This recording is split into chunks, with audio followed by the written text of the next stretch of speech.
नमस्कार देवियों और सज्जनों। हम लोग बीजक की 7 रामायणियों तक चर्चा कर चुके हैं। आज इन 7 रामायणियों का फिर से समअप किया जाएगा, क्योंकि विस्तार हो गया है और चीजें बिखरी हुई हैं। इन 7 रामायणियों में महात्मा कबीर ने पहली बात तो यह बताई है कि सृष्टि का कर्ता कोई नहीं है।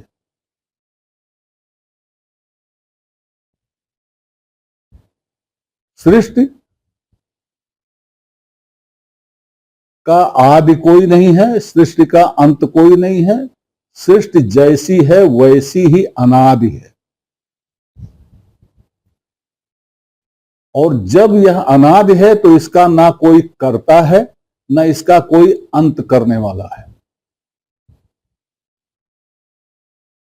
मैंने बताया था आपको कि यह बात गीता में भी कही गई, और इसका निषेध वेदों में भी नहीं है, उपनिषदों में भी नहीं है।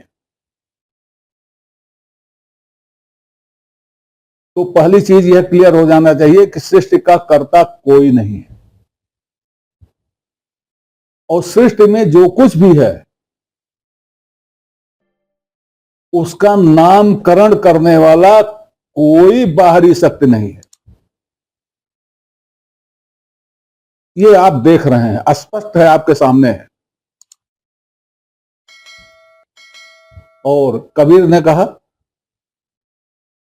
जैसे हमने आपको बताया था दूसरी रामायणी में, इच्छा रूप नारियो तरी तासु नाम गायत्री धरी। किसने गायत्री नाम रखा? किसने रखा? वो कौन था भाई? उस समय तो जीव था, उसकी अंतर्ज्योत थी, और तो कुछ था नहीं, तो नाम किसने रखा? यहीं पर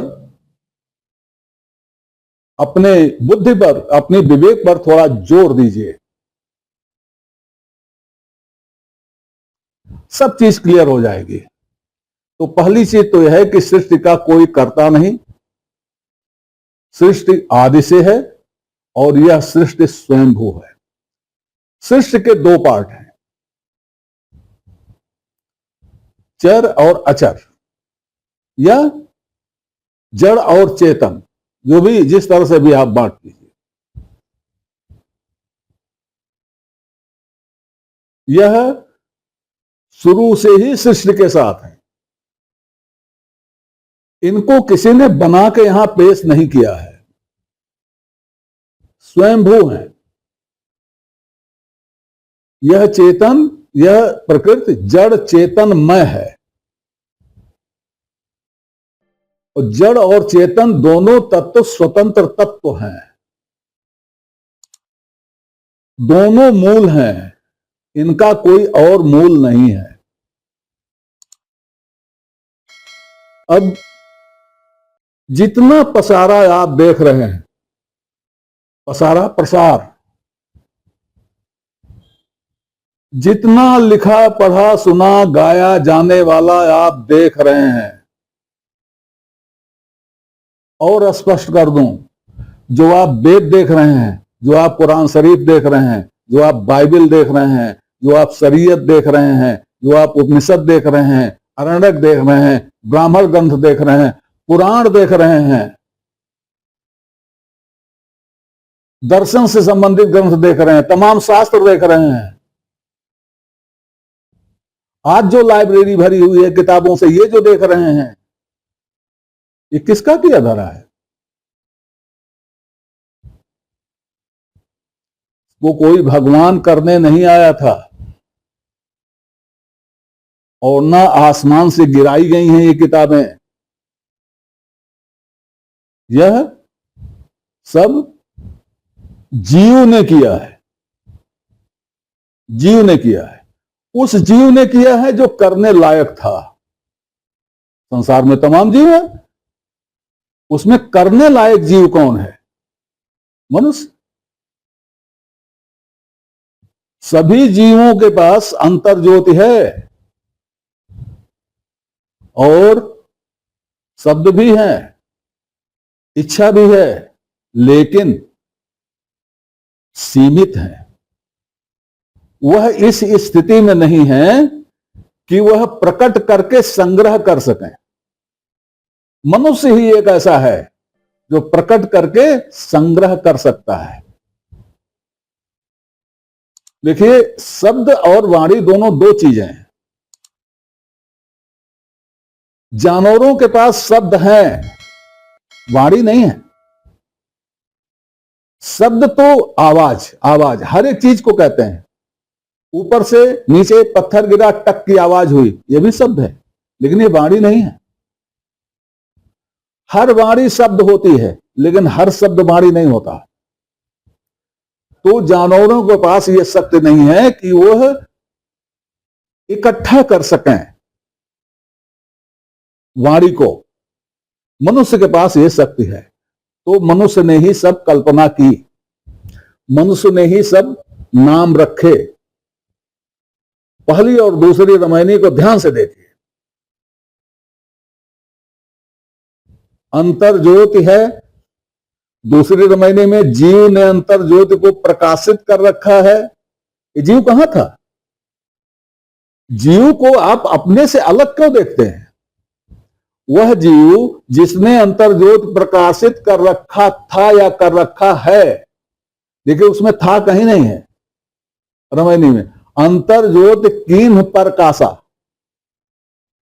अंतर ज्योति प्रकाशित किया।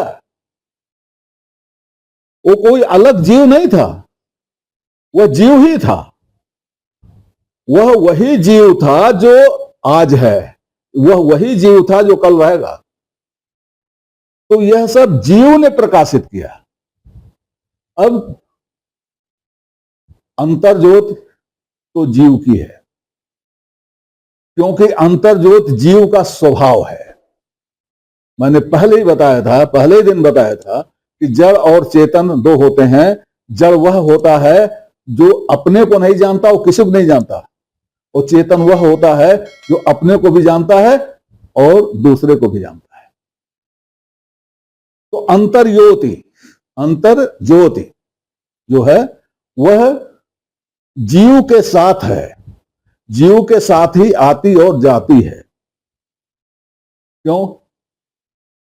वही तो जीव की चैतन्यता है, और जीव की चैतन्यता माने ज्ञान। चैतन्यता ज्ञान से होती है। ज्ञान का कोई रूप रंग नहीं होता, ज्ञान की कोई गति नहीं होती, ज्ञान की कोई वाणी नहीं होती, ज्ञान का कोई स्वाद नहीं होता। ज्ञान ज्ञान होता है, इसके अतिरिक्त कुछ नहीं होता। तो ज्ञान अपने को कुछ कह नहीं सकता। ज्ञान के पास वाणी नहीं है, ज्ञान के पास कोई इच्छा भी नहीं है। तो ज्ञान अपने को कुछ कह नहीं सकता। और प्रकाश जो होता है, प्रकाश को आप देख नहीं सकते। प्रकाश तो आपको इसलिए दिखाई देता है कि बाधाएं हैं। उन बाधाओं के नाते आपको कोई चीज प्रकाशित दिखाई देती है और उस रंग में दिखाई देती है जिस रंग में उसका प्रकाश होता है। वस्तुतः प्रकाश का कोई रंग नहीं होता। प्रकाश का जो रंग आपको दिखाई देता है वह जो उसके अवरोध हैं उनके नाते दिखाई देता है। अगर सब कुछ पारदर्शी हो तो प्रकाश दिखाई नहीं देता, क्योंकि प्रकाश प्रकाश होता है। तो इसका प्रकाश का या ज्ञान का कोई विशेष रंग नहीं है, और उसका अपना ही अलग रंग है। तो क्या हुआ? अंतर ज्योति को, ये सतोगुण का, ज्ञान का, चेतन का मामला है। चेतन तो जानता है अपने जीव को, चेतन तो जानता है, लेकिन उसके साथ जब शब्द और इच्छा मिल जाते हैं तब चेतन भी उनके बस में हो जाता है। अब ब्रह्मा ने इच्छा से पूछा, वो तो पुरुष, इच्छा को क्या पता? इच्छा को तो मालूम नहीं है। और इच्छा क्यों बताना चाहेगी? इच्छा तो तामस है, वाणी तामस है, इच्छा तामस है, वाणी रजस है, कुल मिला के तामस होता है, ये बता चुके। तो खंड, ब्रह्मांड, स्वर्ग, नरक, दोजख, जहन्नम, हेवन, परलोक, शिवलोक, विष्णुलोक, ब्रह्मालोक, देवलोक, इन सब की कल्पना हमी ने की है और हमी ने उसको एक दूसरे में पक्का किया है और हमी ने उसको पुस्तकों में लिख डाला है। उदाहरण के लिए आप वेद ले लीजिए, आप वेद खोलिए, कोई पेज खोलिए, उसमें क्या होगा? सूक्त नंबर होगा। उस सूक्त के नीचे लिखा होगा, ऋषि का नाम लिखा होगा जिसके नाम से वो सूक्त है, उसके पिता का भी नाम लिखा होगा, उसके बाद छंद का नाम लिखा होगा जिस छंद में वो सूक्त है, और देवता का नाम लिखा होगा जिस देवता के लिए वो सूक्त है। तो ऋषि का नाम वहां पर क्यों है? ऋषि उस छंद का क्या लगता है? अब कहा जाता है आदर देने के लिए, सम्मान देने के लिए, कि ऋषि उस मंत्र का दृष्टा है, ऋषि ने उस मंत्र को देखा था। यह एक अलंकारिक भाषा है, देखा था। हम यह नहीं कहते कि ऋषि ने उस मंत्र को लिखा था। आज जैसे हम कहते हैं कवि ने रचना की है, हम कवि को सम्मान देते हैं तो कहते हैं कवि के हृदय से निकली है। उसी तरह से हम सम्मान देते हैं ऋषि को कि यह सूक्त, यह मंत्र ऋषि को चिंतन मनन से प्राप्त हुआ है, मतलब कहीं और से आया है ऋषि के पास, तब ऋषि ने उसको प्रकट किया है। चलो कहीं और से तो आता ही है, हमारे अंदर जो हृदय है, इसको हम कहीं और समझ लें तो यहीं से तो आता है। हर चीज तो हृदय से निकलती है, बुद्धि से निकलती है, हृदय से निकलती है, अंतःकरण चतुष्टय से हर चीज निकलती है। इसको स्पष्ट ऋषियों ने भी कहा है।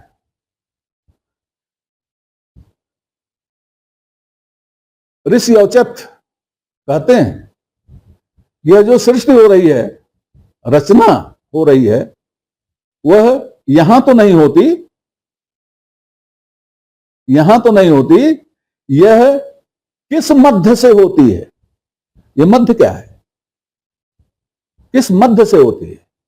वो मध्य ये है, आप शरीर का पूरा देख लीजिए, ऊपर से नीचे, दाएं से बाएं, मध्य यहां आता है, जिसको हृदयाकाश कहते हैं।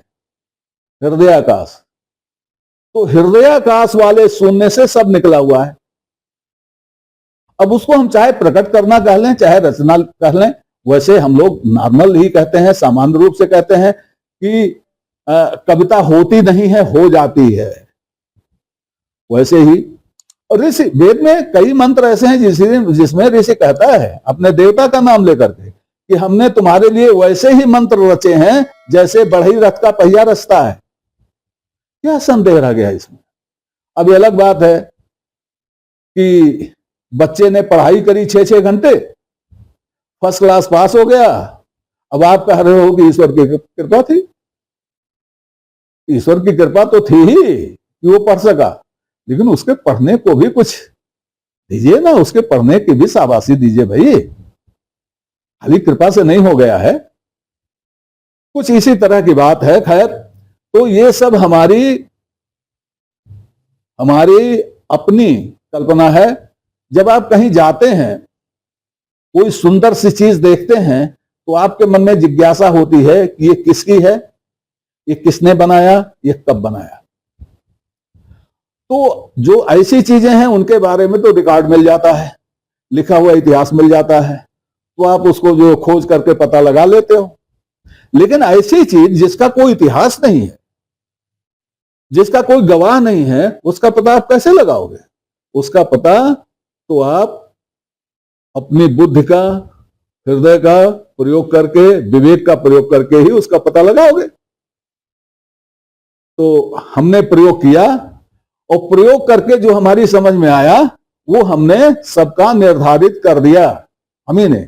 इसीलिए कहते हैं कि चीन्ह चीन्ह का गावहु बौरे, बाड़ी परी न चीन्ह, आदि अंत उत्पत्ति प्रलय आपू ही कह दिन। कबीर कहते हैं कि ये सब तो तुमने ही कहा है, तुमने ही किया है, तुमने ही कहा है, ये तुम्हारी ही वाणी है। तो ब्रह्मा विष्णु महेश ये जीव नहीं बनाया है, जीव माने हम। कल्पना किया है, जीव नहीं कल्पना किया है, जीव माने हम। सारा पसारा फैलाया है जीव ने, जीव माने हम।